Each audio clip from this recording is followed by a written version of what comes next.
sejam todos bem-vindos ao Instituto Luiz Mário Moutinho. Hoje eu tenho a grata satisfação de receber um amigo que eu acho que é um fenômeno, porque ele tem tempo para escrever, ele tem tempo para a família, ele tem tempo para advogar, ele tem tempo para palestra. E aí hoje eu quero descobrir realmente como é que ele faz tudo isso, advoga, escreve profundamente, com muita velocidade, muita coisa que ele escreve. Também um professor do digital, vive no digital também. Então, assim, seja bem-vindo, Marcos, ao Instituto. É um parceiro nosso, é um querido. E hoje a gente quer descobrir essa fórmula aí. Amiga, a alegria é minha, tá, de estar aqui vivendo esse momento com você, de estar no Instituto desde a primeira hora e acompanhar a evolução do Instituto, tá? Do físico para o digital, de uma área para várias áreas.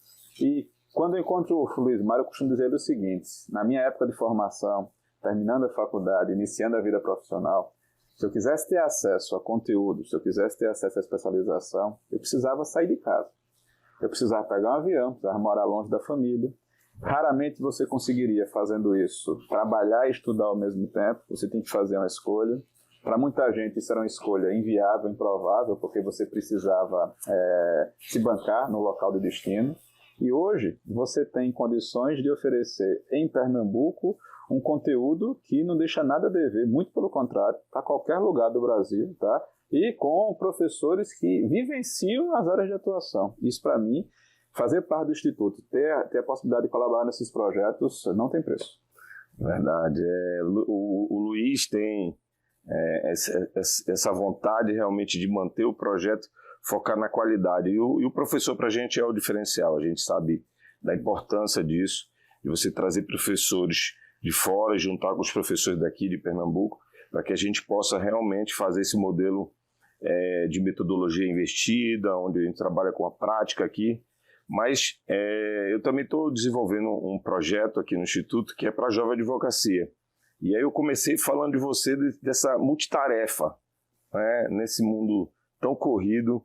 Me fala um pouco como é que você planeja, estratégia, porque tem muito jovem que vai assistir a gente e está começando ali, será que eu vou só estudar, será que eu vou advogar? Porque você é professor, você é advogado, você é escritor, você é um pai de família amoroso, você além disso vive nos congressos, que eu me encontro com você nos congressos. Como é que a gente consegue essa fórmula aí? Eu costumo dizer aos meninos que estão na faculdade comigo que o 11º período é mais difícil, tá? Porque você não tem mais faculdade, você não tem mais rotina, tá? Você não tem mais prova para fazer, não tem TCC para entregar.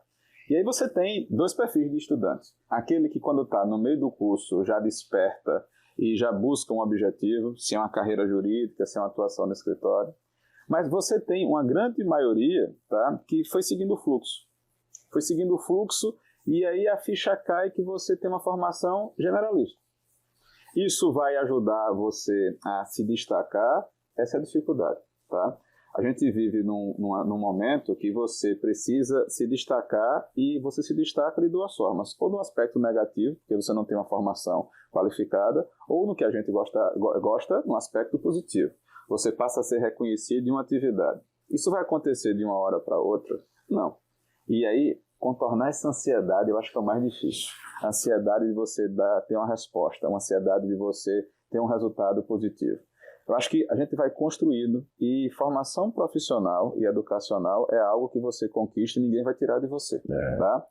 E o que às vezes as pessoas esquecem é que conhecimento não se faz sozinho e uma carreira não se constrói isoladamente. Você precisa ter network, você precisa ter colaboração. O direito é cada vez mais complexo. Aquele grande advogado que cuidava de todas as áreas que você tinha há 50, 60 anos hoje, está extinto. Você tem um nível de velocidade de atualização legislativa, um nível de exigência, de atenção para o cliente, que você precisa escolher um foco. Só que me dizem assim: poxa, Marcos, mas e até eu me formar nesse foco? Aí, Marcelo, acho que a gente precisa de um plano de curto, de médio e de longo prazo, tá certo? E aí, veja, você tem atividades que você pode tê-las, elas podem ter mais de um objetivo. Por exemplo, fazer uma especialização. Ela me ajuda no networking, ela me ajuda na formação pessoal, profissional, E ela me ajuda na troca de experiências, porque numa sala você não vai ter todo mundo com a mesma formação, com os mesmos valores. No tá? mesmo nível, às vezes em níveis diferentes. Né? Perfeito. E outra coisa, você tem já hoje uma vida de quase todo mundo digital, ou seja, cada vez mais digital, cada vez menos física. Peraí, como é? Digital, eu misturei as duas palavras. Eu peguei físico e peguei digital. Legal. Misturei. Então a gente vive quase uma realidade aumentada. Você está num lugar, mas pega o celular, tira uma foto, busca uma informação sobre aquele lugar. Hoje, o jovem advogado, a jovem advogada, basicamente vai trabalhar em casa ou vai trabalhar no espaço de coworking. Em vez daquele escritório tradicional do cliente vir ao advogado, a tendência hoje é que o advogado vá ao cliente ou que esteja disponível para ele no contato remoto. Eu tenho visto muitos jovens sozinhos, isolados em casa. A gente tem que se preocupar com saúde mental, a gente tem que se preocupar com a questão da satisfação pessoal do trabalho. E você sair para um curso de pós-graduação uma vez no mês, uma vez a cada 15 dias, e você poder interagir com as pessoas, dividir, conhecer outro ambiente, faz bem para a profissão, faz bem para a cabeça, faz bem para a saúde. Tá? E outra coisa, para mim sempre funcionou o seguinte, Marcel, se a pessoa queria que eu entregasse 8, eu entregava 12 para a pessoa, eu entregava 13. Eu entregava para a pessoa algo mais do que a pessoa esperava de mim. Eu me cobrava e não ficava satisfeito com o que era me apresentado. Na graduação, digo aos alunos que um curso básico de Direito, ele ensina o mínimo para você não passar vergonha na disciplina. Ele não esgota o conteúdo da disciplina. Com certeza. Tá certo? Ele introduz para você as particularidades de cada área. Mas cabe a você decidir se você vai aprofundar ou não. Tá? E aí, o que acontece? Acho que o sucesso profissional, sucesso na carreira, começa muito do seu estado de espírito. De você não se acomodar, de você não aceitar pouco, de você tentar estabelecer um limite e chegar nele ou buscar elevar aquela barreira, elevar aquele momento, subir de nível em relação ao assunto. Mas, cuidar do físico, cuidar da cabeça, manter as relações, tá? E escolher a sua área de preferência e perceber o que é que essa área tem de conexão com outras. Por exemplo, você é um advogado que vai trabalhar com imobiliário, mas você vai ter um acesso ao ambiental ou acesso ao tributário, ou um acesso ao notarial. Você é um advogado ou uma advogada que não tem familiaridade no fórum, não gosta do ambiente de litigância, que tal desenvolver consultoria? Que tal trabalhar na assessoria? Tá? Então, qual é o seu ponto forte? Qual é o seu ponto fraco? Seu ponto forte é para fazer uma sustentação, é se expressando. Seu ponto forte é escrevendo. Você gosta da parte do embate, da troca de ideias, do debate. Você prefere trabalhar nos bastidores, dando suporte para isso. Você prefere trabalhar no atacado, por exemplo, um hospital que tem que preparar documentos para todos os pacientes, ou uma construtora que tem que trabalhar um contrato padrão que ela vai utilizar naquele empreendimento, ou você prefere trabalhar com pessoa, no varejo, lidando individualmente com cada caso e fazendo um atendimento customizado para aquele caso. Às vezes a minha sensação é que a jovem advogada, o jovem advogado, quando eu pergunto o que é que você quer, o que é que você gosta, duas situações, ou a pessoa não vivenciou, não experimentou, porque durante a fase do estágio profissional não teve oportunidade para isso, ou nunca parou para se perguntar, tá? Porque veja só, o mercado está saturado para o generalista, mas o mercado da especialização não está saturado ainda. E você tem cidades e você tem regiões do Brasil que tem uma carência de determinados tipos de profissionais que vai demorar os próximos 10 anos para você preenchê-lo. Nós estamos aqui gravando de Recife e toda vez que eu venho para cá, que eu vejo as notícias, eu vejo um monte de vaga no Porto Digital que não é preenchida para quem vai trabalhar com tecnologia. Mas aí, o que acontece? A pessoa me diz assim, olha Marcos, eu tenho um advogado, mas eu estou com um problema no meu plano de saúde e o advogado não faz ideia de como é que trata daquele assunto. Olha, eu tenho um advogado, mas minha filha vai casar e está com dúvida em relação ao pacto nupcial e como é que vai resolver. Aí você vai ser mais um que vai fazer a parte de menor complexidade e vai precisar ter um volume enorme de clientes, ou você vai trabalhar com menos clientes numa demanda mais específica. Qual é a sua escolha? Tá certo? Então, eu acho que a partir daí, de você se conhecer, traçar seus objetivos, fica mais fácil você pensar no seu projeto para 2 anos, para 5 anos, para 10 anos. Mas não precisa pensar no projeto para daqui a 30 anos, porque tem gente que está tão ansioso com o futuro que deixa de viver esse momento. E esse momento de descoberta é essencial para você conseguir construir uma carreira. Eu sempre discuto com os jovens advogados e advogadas que vêm aqui, que a gente não tem isso na formação, né? O advogado ele fica muito na parte técnica ali, na dogmática, e aí quando ele tem ele chega na realidade, aí a realidade é múltipla, né? Ela não é por departamento. O Luiz Mário fala muito assim, não tem problema de processo civil 1, 2, 3, né? Ele tem que entender situações complexas. E tem uma vertente na educação, é a pegada que eu entendo um pouquinho, que é uma formação em T, que você acabou de falar, você precisa ter outras habilidades aqui em cima na cabeça do T e saber um assunto com profundidade. Isso. Né? No caso aqui, e aí você coordena junto com o Clênio muito bem, a nossa pós-graduação de Direito Médico, a gente é um grande polo aqui, então existe grandes oportunidades nessa área. Eu queria também que, já que a gente está falando para os jovens e para essa advocacia que está começando, me fala um pouco da pós, dos professores, das oportunidades da base do T aí, desse nicho aí. Eu acho que o exemplo da pós de saúde casa com o que você estava colocando. Então, as pessoas quando pensam em direito médico, não pensam em direito da saúde. Então, você tem uma relação de continente e conteúdo. O aspecto do médico, do profissional médico, é apenas a ponta do iceberg de todo um sistema, de um ecossistema que você tem em relação à saúde. Então, o que é que acontece? Um curso de graduação, você vai ver isso na parte de penal, na parte de civil, na parte de consumidor. Tudo pulverizado, né? Pulverizado, fora de uma sequência lógica sistematizada e mais, sem dialogar. O professor de penal não dialoga com o que o professor de tributário fez, com o que o professor de constitucional fez, com o que o professor de civil fez. Qual foi o objetivo da pós? Nós temos uma matéria de conhecimento específico. Por exemplo, a regulação da área da saúde. A gente tem regulação de ANS, a gente tem regulação de plano de saúde, a gente tem regulação do Código do Consumidor, a regulação de contratos. Mas acontece que nem todo médico trabalha sozinho. Às vezes ele trabalha em parceria com outros médicos, ele faz uma sociedade. Eu preciso trazer um empresarial. O médico vai contratar um atendente, funcionário, e aí ele fica sem saber qual é o regime de trabalho. Então vai precisar de alguém que entenda da parte trabalhista em relação ao assunto. O médico tem deveres para com o conselho que fiscaliza a sua atividade, mas ele tem também questões tributárias para resolver. E ele vai precisar decidir qual vai ser o melhor formato, junto com quem faz assessoria contábil, do negócio que ele vai oferecer. O médico precisa entender a parte de regulação da Anvisa e da ANS. Só que eu estou pensando do médico liberal, do médico que tem o nome dele na plaquinha do consultório. Mas eu tenho um médico que é contratado do hospital. Eu também tenho a equipe que trabalha para o médico, do biomédico para outros colegas de áreas correlatas, nutricionista, fisioterapeuta, dentistas, tá certo? Psicólogos que trabalham na medicina. Então, como é que a gente pensou a pós-graduação? Primeiro, ela está dividida em 2 eixos.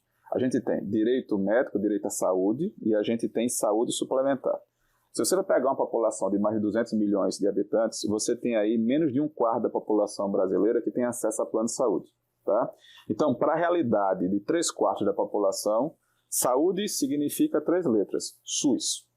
E as questões que dizem respeito ao SUS são questão de acesso ao sistema, mas acesso a tempo na hora que você tem um problema.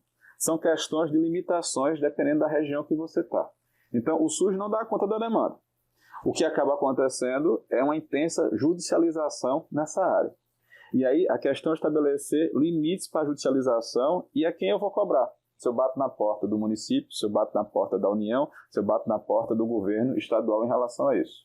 Só que a gente tem essa demanda, normalmente, é uma demanda que é absorvida por defensorias públicas. Uma demanda para aquelas pessoas que não têm condições de contratar um advogado. A gente tem essa parcela de quase 1/4 da população que tem acesso aos planos de saúde e que tem descoberto que, principalmente depois da pandemia, o custo assistencial aumentou muito. A gente passa 2, 3 anos basicamente em casa, sem fazer exames de rotina. A gente agora tem um momento de retomada do presencial. As pessoas voltaram a procurar os consultórios. Quem tenta conseguir um médico especialista no seu convênio vai demorar 2, 3, 4, às vezes 6 meses para conseguir uma consulta naquele médico que estava acostumado, quando não é surpreendido com os médicos querendo melhorar a qualidade de vida que saíram do plano. E aí você tinha uma rede credenciada no seu plano de saúde e de repente você é surpreendido, o laboratório que você gostava de fazer exame, que você confiava, não está mais credenciado, o hospital de referência para a sua família também não está mais credenciado, e às vezes para você conseguir um exame para uma questão que está lhe afligindo, como você está com uma dor, você vai demorar 2 semanas, e você não quer esperar 2 semanas para poder você ter uma resposta para aquilo que você está precisando. Nessa hora você começa a ter os conflitos. Você tem conflitos em relação à cobertura e quais são os limites. E você precisa entender a parte de regulação, e aqui você tem um pouco de normas administrativas, de ANS, de Anvisa, mas você tem a parte de direito do consumidor. E essas partes, elas dialogam, tá? E é justamente nessa encruzilhada entre o direito administrativo, o direito do consumidor, o direito dos contratos, que você não tem formação na graduação. Por isso que você precisa subir para o nível da especialização. Mas aí veja só, além do grupo de problemas envolvendo as coberturas assistenciais, você tem outra dificuldade grande, que diz respeito a reajustes. Se as pessoas vivem mais, as pessoas vão ter mais problema de saúde, vão gastar mais com saúde, tá? A tecnologia está trazendo novos procedimentos, são procedimentos mais caros, e aí a planilha do plano não suporta aquilo. A gente tem um componente que é o da judicialização, que acontece? É o judiciário interferindo no equilíbrio planejado pelos planos, e isso gerou um mercado enorme, tá? Um mercado que depende de profissionais para os 2 pontos. O ponto do paciente, consumidor, usuário do plano, que quer a cobertura que está sendo negada, e quem vai fazer a defesa do plano mostrando que o plano não é universal. O universal é o SUS. E a gente vai ter aí, às vezes, o que acontece com o advogado de formação genérica? Ele faz uma petição envolvendo a demanda de saúde e o único fundamento dele é a Constituição. Ele diz assim, saúde é direito de todos, ok. Mas a saúde oferecida pelo Estado não é a saúde suplementar que depende de uma relação negocial. Isso. Uma relação negocial tem limites. Que é uma poupança, é um fundo que ela toma conta ali, né? É um dinheiro público que ela pega e vai gerenciar ali aquela quantidade que está ali na lista de serviços que foi pactuado. Aí se tem interferência de decisões...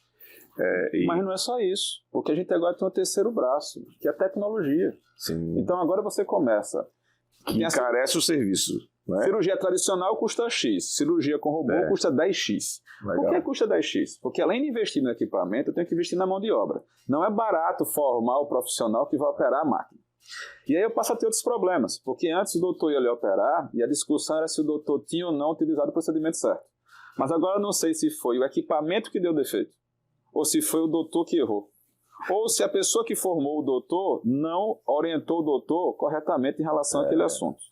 Então, o que acontece? Eu passo a ter questões que envolvem um conhecimento mais especializado ainda. Nós, da área de humanas, não dominamos essa parte tecnológica. É verdade. No Brasil, a gente tem uma lei que demorou quase 3 anos para entrar em vigor, que é a Lei de Proteção de Dados, que criou mais uma camada de exigência para quem trabalha na área.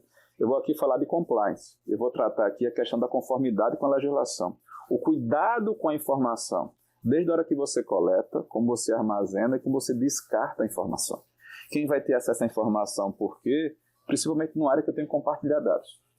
Eu compartilho os dados da porta do hospital, quando você faz o cadastro, com a emergência, com o laboratório, com o pessoal da contabilidade, com o pessoal do plano de saúde. Tá financeiro. E, às vezes, isso, numa grande estrutura de uma operadora de saúde, é percebido. Mas quando você está numa clínica que tem 2 ou 3 médicos que atendem em conjunto, a Lei de Proteção de Dados não faz distinção. E exige para esses profissionais o mesmo nível de segurança da informação, de boas práticas que você tem para um grande conglomerado em relação a esse assunto. Mas a gente está falando da parte financeira do direito à saúde, mas a gente tem a parte existencial. Como os exames melhoraram e você consegue detectar doenças graves, crônicas e degenerativas mais cedo, você consegue, com anos de antecedência, descobrir, por exemplo, como é que vai ser o fim provável da sua vida. E provavelmente nos seus últimos momentos você não vai ter condições de tomar decisões, de discernir, quer seja pelo avanço da doença, quer seja pela escolha do procedimento, do tratamento que foi colocado. Então a gente vai discutir aqui cuidados paliativos, a gente vai discutir terminalidade da vida, e aí a gente tem a figura das diretivas antecipadas de vontade, coisa que absolutamente ninguém na faculdade me preparou para lidar com o assunto. Coisa que a gente não tem uma legislação específica no Brasil. mas que é uma demanda cada vez mais recorrente para o profissional médico e para o advogado. Então, a pessoa chega para mim para fazer um testamento e eu vou disciplinar o que vai acontecer com os bens dela. Mas a questão é a seguinte, se eu posso deixar antecipadamente uma diretriz de como é que eu quero repartir os meus bens nos limites da lei, quando eu não tiver mais condições de decidir que tratamento eu vou ser submetido, que tratamento eu não quero ser submetido, tá? Quem é que vai falar por mim? Ou como é que eu faço para garantir que a minha vontade vai prevalecer? E aí a gente tem todo um capítulo que não se limita a isso. Porque a gente tem discussões sobre o consentimento para você participar de pesquisas, sobre o consentimento para você fazer um determinado tratamento, tá? E uma área super sensível que diz respeito a técnicas de fertilização in vitro. Você no Brasil basicamente tem resoluções do Conselho Federal de Medicina que são direcionadas aos médicos, mas a relação entre a clínica que vai oferecer o tratamento, as pessoas que procuram tratamento de fertilização, doadores de material genético, basicamente é tratada de modo contratual. E na ausência de uma lei específica, se o contrato não for bem feito e as pessoas não forem assessoradas, acontecem situações do tipo, no meio do tratamento para fertilização, um dos pacientes, ou ele ou ela, faleceu. E quem é que vai decidir o destino do material que está congelado? Será que vai ter conflito de interesse entre outros parentes da pessoa que faleceu e aquele que sobreviveu? Então a gente hoje começa a ver no judiciário várias questões. Eu posso dizer que nem os magistrados estão preparados para lidar com o assunto. Legal. Tá? E a pergunta é, isso vai diminuir, vai sumir? Não. Isso vai aumentar, porque à medida que a tecnologia vai ficando mais barata, ela vai ficando mais acessível para um número maior de pessoas. Vai para a base da pirâmide, né? E quando chegar na base da pirâmide, vai ter demanda por pessoas para lidar com esse assunto.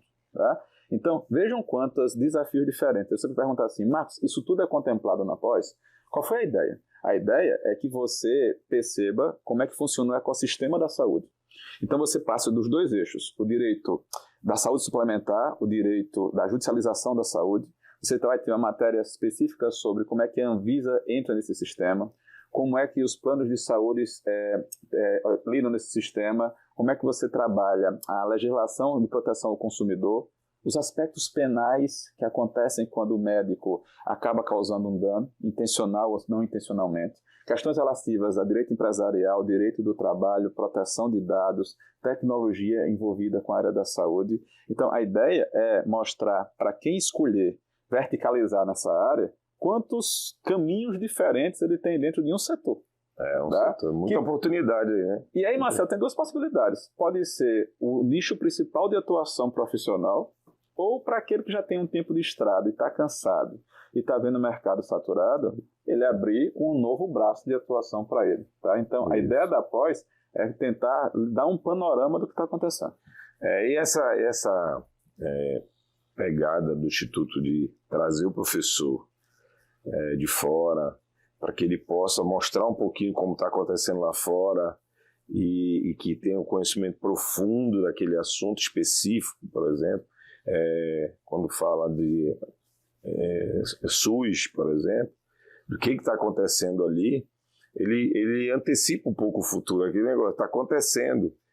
Quando a gente fala de verticalização, você falou aí da profissão, né, do advogado verticalizar e entrar em todos esses temas que são que criam oportunidade para ele ali, então ele vai poder atender uma gama de serviços. Mas o próprio sistema de saúde vem passando por movimento, por verticalização, vem com entrada com mais eficiência, tecnologia. Isso também gera inúmeras oportunidades. Deixa eu te dar um exemplo. Eu me lembro que na turma anterior aqui do Instituto de Saúde, eu comecei a discutir com os alunos LGPD na Vacatio Legis. E aí o pessoal dizia assim, mas por que eu preciso saber isso? Eu disse, porque você vai sair na frente. Quando a pessoa ligar para você desesperada porque descobriu que tem uma lei nova que não sabe como é que funciona, você já estudou os principais aspectos, você já sabe quais são as sanções se acontecer uma desconformidade e o que é que você precisa observar para garantir conformidade com aquela área específica. Então, o que é que acontece? Quando as pessoas estiverem tomando o pé da situação, você já está lá na frente. E esse diferencial competitivo no mercado cada vez mais concorrido é que vai fazer a diferença, tá? Então, ninguém perde investindo em conhecimento. Ninguém vai tirar o conhecimento de você. E a gente vive a sociedade da informação.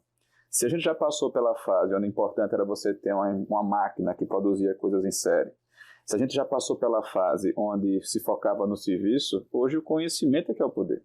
Então, você antecipar as necessidades do seu cliente, ou pegar um cliente que você já tinha, mas que está vivendo uma fase de crise financeira e está querendo reduzir o contrato que tinha com você porque não está conseguindo pagar, e você pega e agrega um valor a mais no contrato, oferecendo a ele mais uma área de atuação. Talvez seja o que ele precisa para se manter, tá? E você não perder aquele nicho de atuação. Eu acho que isso a gente consegue, e é muito gratificante ver os debates na turma, porque você pega numa turma regular de pós aqui, gente que atua pró-plano de saúde, operadoras, contra, gente que está começando na área e ainda não decidiu em que nicho vai atuar, e que consegue acompanhar aquela discussão. Então isso é que enriquece. Então você não sai de uma aula de pós-graduação do mesmo jeito que você chegou, porque você vai ser atingido e você vai ser impactado, tá? Ou para um lado ou para o outro, e vai sair pensando em aspectos que talvez você não tivesse despertado antes de começar aquele módulo. Quando a gente consegue esse impacto, a gente sabe que está indo para o caminho certo. Eu lembro de você dando uma aula, não sei se você vai recordar, que estava falando com um grupo que defendia o plano. Aí você falava assim, o marketing é o pior amigo do jurídico das empresas de plano de saúde. Você pegou um vídeo lá e postou. Conta aí um pouquinho como é que é essa história aí, só para a gente deixar o pessoal sabendo como o marketing... A questão era, dentro do curso de Direito à Saúde, discutir qual é o impacto do Código de Defesa do Consumidor. E as pessoas pensam logo em cláusulas abusivas, em cláusulas nulas. Só que eu expliquei às pessoas que o artigo 30 do CDC trata da oferta. E diz que toda oferta precisa vincula o fornecedor. Então, o que é que acontece? Quando você está na fase que você está decidindo que operadora de saúde você vai contratar, você está no céu. Porque parece que você não precisa se preocupar com mais nada e que você vai ter cobertura plena. Depois que o paciente, o usuário, é conquistado e ele assina o contrato, ele precisa do serviço, ele descobre que não está no céu. Ele está ou, na melhor das hipóteses, no purgatório, provavelmente no inferno. Tá? E por que eu digo isso? Porque aí começa o IC, começa o pré-existente, e muitas vezes nos documentos de marketing utilizados para convencer a pessoa a contratar o plano, não é essa a oferta que foi feita. A oferta, por exemplo, promete os melhores profissionais, e você descobre que naquela cidade não tem nenhum profissional daquela área, ou que a clínica credenciada para fazer o serviço é reconhecidamente na cidade a pior disponível para aquele tipo de serviço, não tem um trabalho de excelência. E aí, veja, dentro de um sistema organizacional de uma operadora, o jurídico, o marketing, o compliance, o RH precisam trabalhar afinados. Não adianta um setor estourar a meta se ele estourou a meta sem conversar com outro setor, porque aí eu vou usar a publicidade contra a própria empresa. E veja, construir uma imagem, uma reputação, demanda muito investimento. Mas destruir uma imagem hoje com tecnologia é muito rápido. Vem a bolha. Mas vem assim, o Marcos dá uns 3 podcasts desse aí, uns 3 programas, mas a gente precisa evoluir. Eu sei que ele está também trabalhando num novo projeto aqui para o Instituto, com muito carinho. E aí eu queria que ele falasse um pouquinho, que é o projeto de tecnologia. Me conta aí um pouquinho dessa... Tecnologia é uma área interessante. As pessoas lidam com ela de 2 maneiras. Deixa eu colocar a minha experiência de graduação. A gente faz uma reunião de professores para ver o que a gente precisa atualizar ou melhorar nos currículos. E aí tem professores que dizem assim, vamos criar uma matéria de tecnologia, vamos colocar ela num determinado período, porque aí eu não preciso mudar as minhas aulas, eu não preciso alterar o meu mundinho. Mas, na verdade, a tecnologia está no nosso cotidiano. Ela muda o jeito de você assistir um filme, de você se comunicar, muda suas decisões, que você entra num carro, coloca um aplicativo que vai sugerir a você uma rota que talvez você não fizesse para você chegar mais rápido em algum lugar. Então, partindo dessa constatação, em vez de você isolar a tecnologia, você precisa entender qual é o impacto de transformação digital que aconteceu nos diversos setores. Só que o que é que acontece? Você precisa, primeiro, entender a mudança, verificar a legislação que existia antes da mudança e decidir se aquela legislação ainda é adequada ou se a gente vai precisar pensar em alternativas para resolver aquele assunto. Eu não tinha que discutir direitos autorais de inteligência artificial 10 anos atrás. Mas hoje, com o ChatGPT, eu preciso fazer isso. Eu não precisava me preocupar com determinadas fotos, determinadas coisas que eu disse numa reunião fechada, porque não ficava registro físico disso. Hoje, o que você lançar na internet, em tese, não vai ser esquecido nunca e vai ficar disponível para qualquer pessoa. O que eu falava para você ficava entre nós. Hoje, se eu falo num grupo, isso pode viralizar em questões de minutos. Tá? E qual é a ideia? A ideia é a gente montar um projeto que permita para as pessoas, num primeiro momento, entender a transformação digital e entender que novas competências precisam ser desenvolvidas para poder você interagir com isso.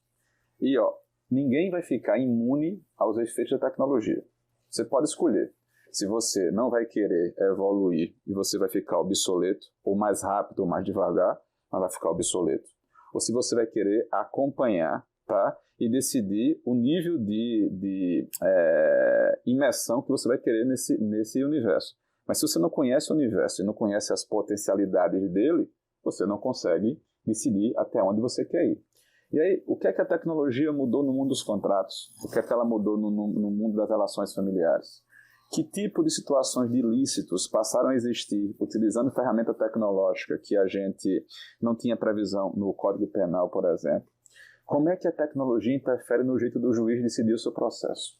No jeito de você ter a gestão judiciária dos conflitos, tá? Como é que você faz para celebrar contratos e relações com outras pessoas que estão distantes e não podem se encontrar fisicamente? Assinatura eletrônica, criptografia, segurança da informação, proteção de dados pessoais. Então, assim como a gente fez com a pós de saúde, esse projeto que está sendo gestado com muito carinho tem algumas novidades. Por exemplo, mesclar conhecimento de pessoas da área da tecnologia, da área da informática, com pessoas da área do direito. Legal. E você promover um diálogo entre esses saberes. Porque, veja, eu não sou inimigo do pessoal do TI, nem o pessoal do TI é meu inimigo. Se a gente não aprender a coexistir, a conviver, a gente não consegue avançar. Eu não posso ter um marco regulatório para a inteligência artificial se eu não sei como é que ela funciona. Eu não posso discutir, por exemplo, questões que envolvem risco e algoritmos se eu não consigo entender o que é necessário para aquela aplicação tecnológica começar a funcionar. Não adianta eu pensar no metaverso se eu não consigo me conectar no provedor que vai me dar acesso ao metaverso. E quem vai me explicar esse conceito é o pessoal da informática. Mas na hora que ele descreve para mim e eu entendo como é que funciona, aí eu começo a discutir o seguinte: as normas que existem hoje, elas se aplicam? Elas precisam ser atualizadas? Elas precisam ser traduzidas? Ou eu estou diante de uma situação mais grave? Eu estou diante de uma situação de vácuo legislativo. Que não tem legislação. E, Marcel, a realidade vai ignorar o direito. Porque a gente não vai parar de usar a tecnologia porque não tem norma. A gente vai usar. A gente vai ter problemas. Isso vai chegar no judiciário. E o juiz é obrigado a decidir existindo lei ou não existindo lei. Ele vai ter que trabalhar com princípios, vai ter que trabalhar com analogia, mas ele não pode deixar o caso sem decisão. Então, em que momento a gente está? A gente está num momento de popularização da tecnologia, a gente está num momento de massificação de alguns problemas com notícias falsas, com fake news, com golpes bancários na internet, tá certo? E a gente está precisando de uma demanda de operadores jurídicos em geral, magistrados, promotores, mas principalmente de advogados. Que possam, primeiro, a pessoa chega para mim e diz assim: invadiram a minha conta. Duas coisas: o que é que eu faço e quem é que eu posso responsabilizar. Tá? Ou então é o seguinte: doutor, eu quero divulgar desta forma. Isso pode, isso não pode, tá certo? Mas tem a questão de organização interna dos advogados. A gente lida com dados pessoais, a gente compartilha dados pessoais, a gente faz reuniões utilizando aplicações de comunicação remota. Tá? E que cuidados na nossa atividade e-mail dentro do escritório a gente precisa? A gente tem que discutir isso também. Porque não pode ser casa de ferreiro e espeto de pau. A gente precisa começar a fazer a lição em casa para depois a gente oferecer um serviço para o cliente. Então, a ideia do projeto é que seja a iniciação numa nova área, que possa despertar as pessoas o universo de possibilidades que a gente tem aí. E nós dois que temos um pouquinho mais de estrada, fomos educados para escolher uma profissão e caminhar nela até o dia de se aposentar. Mudou. Mas os nossos filhos e a turma que acabou de se formar provavelmente vai desenvolver competências para atuar daqui a 10, 12 anos que talvez não as tenha hoje. Tá? E como é que você identifica que competência você precisa? Conhecendo o universo. E para conhecer o universo, você vai ter que buscar conhecimento. E aí vem um problema. O conhecimento nessa área é fragmentado. Muita coisa vem do exterior. Tá? E como ele é altamente técnico especializado, você não tem grandes manuais para você se socorrer e comprar um livro e resolver os seus problemas. Você depende da experiência pessoal de quem está vivendo isso. Numa linguagem mais comercial, isso é um oceano azul, então, de oportunidade. Então, basta você se especificar. Gosta de tecnologia. Que você é um... Eu sou entusiasta, eu sempre gostei. Gosta de tecnologia e unindo o conhecimento jurídico, de direito, e entendendo como é que esses mundos vão se encontrar, porque vai acontecer, né? A gente sabe que o ChatGPT, em uma hora, chegou a 1 milhão de usuários. Bateu todas as metas possíveis. Então, ele já está na vida da base da pirâmide toda, né? Todo mundo sabe mexer um pouquinho. E isso, como foi o e-mail lá atrás, como foi o iPhone, isso vai entrar na vida das pessoas e vai ter impacto. Fazer a conexão desse mundo do direito com o digital, eu lembro de uma aula que eu vi que você falava muito bem sobre um casal que separou, mas quem sustentava a família era o filho. Era o digital influencer, a criança. Isso. E é muito legal você trazer esse exemplo nessa nossa conversa. A gente está gravando um dia depois do presidente do Senado instalar uma comissão que tem por objetivo atualizar o Código Civil. E no discurso de instalação e nas entrevistas com os membros da comissão, o que é que parece unânime? A necessidade de você pegar uma lei que tem 20 anos de vigência, mais um projeto que tem quase 50 anos de existência, e fazer a transição para o digital. A gente agora tem as fotos na nuvem, os arquivos na nuvem, a gente quase não usa dinheiro em papel, então os nossos ativos estão digitalizados. E vem a preocupação de como você proteger esses ativos contra fraudes, contra golpes, como é que você garante a transferência desses arquivos. E aí vem a discussão da herança digital que a gente estava tratando. E o problema é que, às vezes, aspectos pessoais da sua vida com aspectos patrimoniais se misturam. Então, pessoas, por exemplo, têm canais no YouTube e monetizam os canais do YouTube e isso vira a fonte de renda principal da família.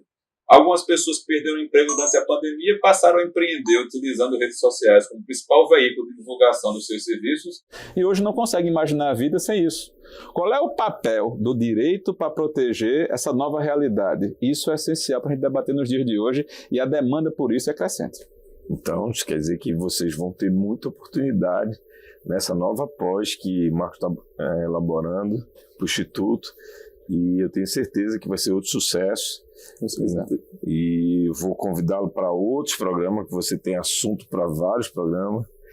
E agradeço demais. Eu queria que você deixasse uma mensagem aí para a Jovem Advocacia, para os advogados aí que estão pensando em mudar de ramo ou então ampliar um pouquinho mais. Me conta aí, deixa uma mensagem aí para eles aí para a gente encerrar e já agradeço a sua participação. Obrigado mesmo. Meu amigo, você conta comigo sempre. E para quem está ansioso ou para quem está insatisfeito, um conselho: invista em você, invista na sua formação. Tá? Planeje o seu futuro agora. A decisão que você tomar agora vai dizer que tipo de profissional você vai ser daqui a 2, 3, 4, 5 anos. Eu acho que esse é o conselho que eu vi e que eu gostaria de passar para frente, porque para mim funcionou. Obrigado, meu amigo. Até a próxima. Até o próximo programa.